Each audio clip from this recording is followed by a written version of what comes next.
Hello, welcome back to my kitchen. If this is your first time here, you're welcome. My name is Sisiyemmie, and today I'm going to show you how I make my delicious crunchy chin chin.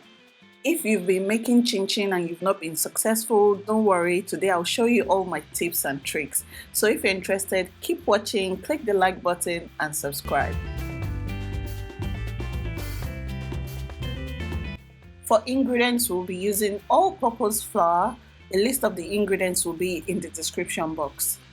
Baking powder, nutmeg for flavor, but you can use cinnamon if you have that.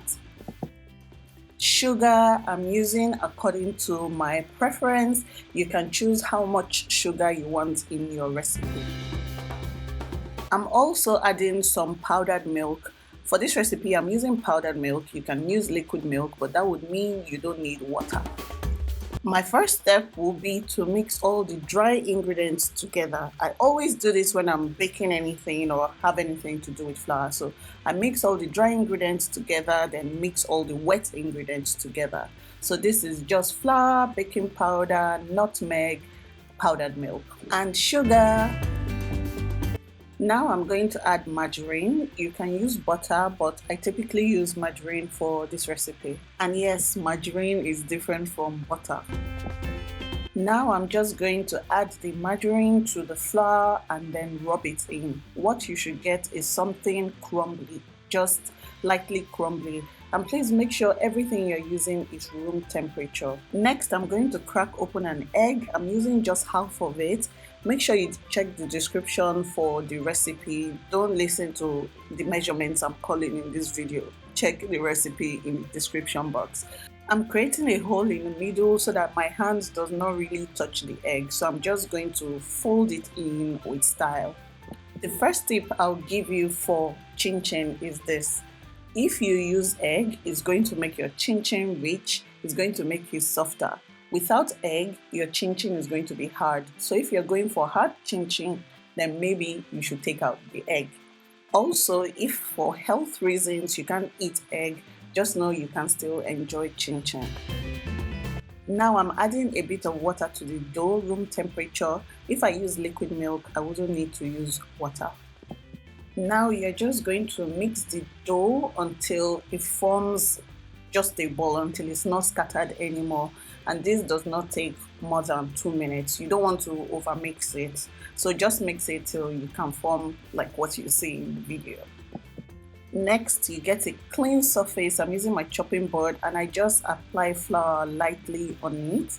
And I'm going to transfer the dough to the chopping board.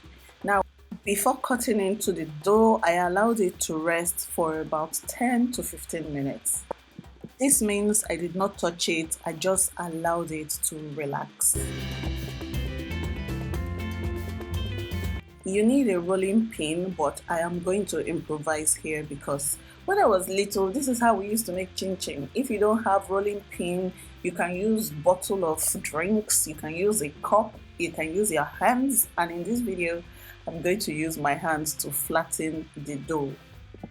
Anytime I make chin chin, it transports me back to when I was little, or when I was younger, not when I was like little, when I was younger, maybe 11, 12, and my mom used to make chin chin all the time. I was always so excited to join her to make it.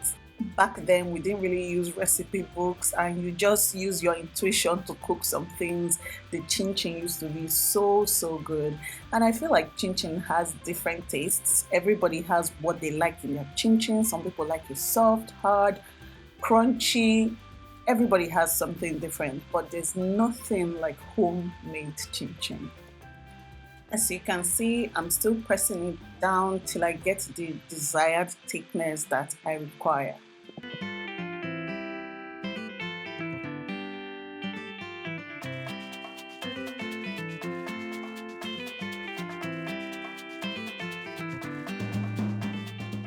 You can make different chin chin shapes depending on the tool you have. I have a pizza cutter. Back in the day, I used to use knives, and knives, it can be difficult to just, be cutting these lines. But the pizza cutter makes it so much easier.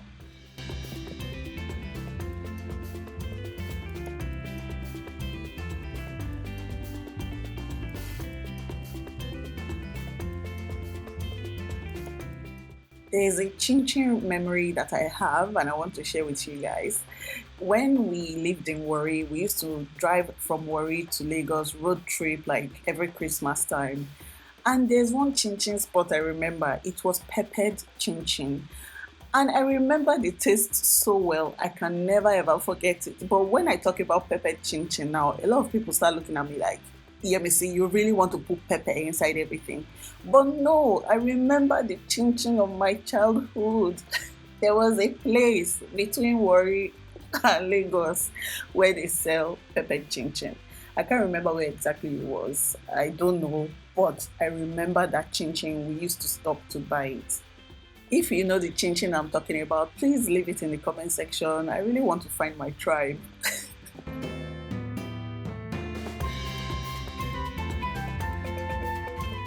Now I'm separating the chin chin after cutting them into cubes.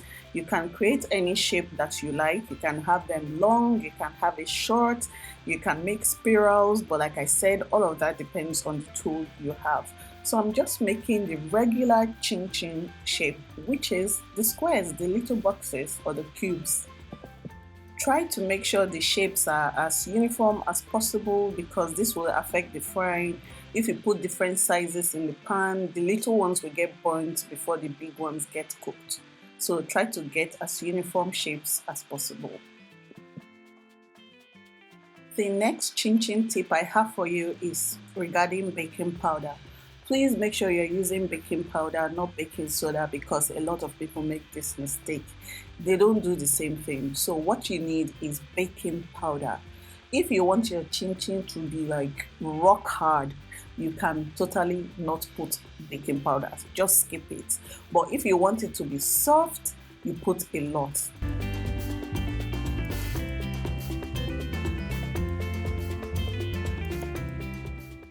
Now you can see our chin chin is looking nice. Time to fry.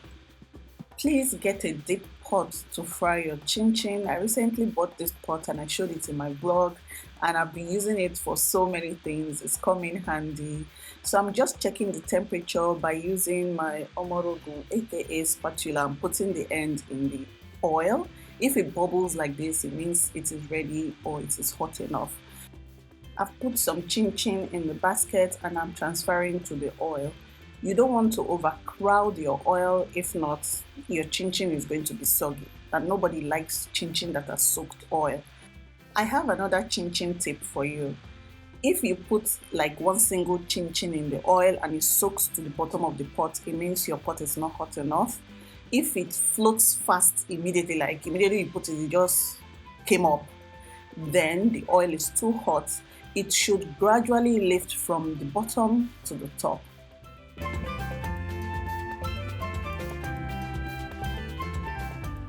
While the chin chin is frying, I'm just using my cutlery to just move them around so that the bottom does not burn while the top is not getting enough love. So just mix it around. It's not like chin chin has two sides really. It will move around, but help it to move around because chin chin cooks very fast. In about 2 minutes, your chin chin should be ready. Let me tell you one trick about chin chin. If you leave chin chin for too long, while you're there thinking, oh, is this chin chin the right color yet? It will start burning. So take it out before it reaches your desired brownness. So I'm taking mine out now and this is the color I want. When you put it on the plate, you see it will brown a bit more. So don't leave it to overcook.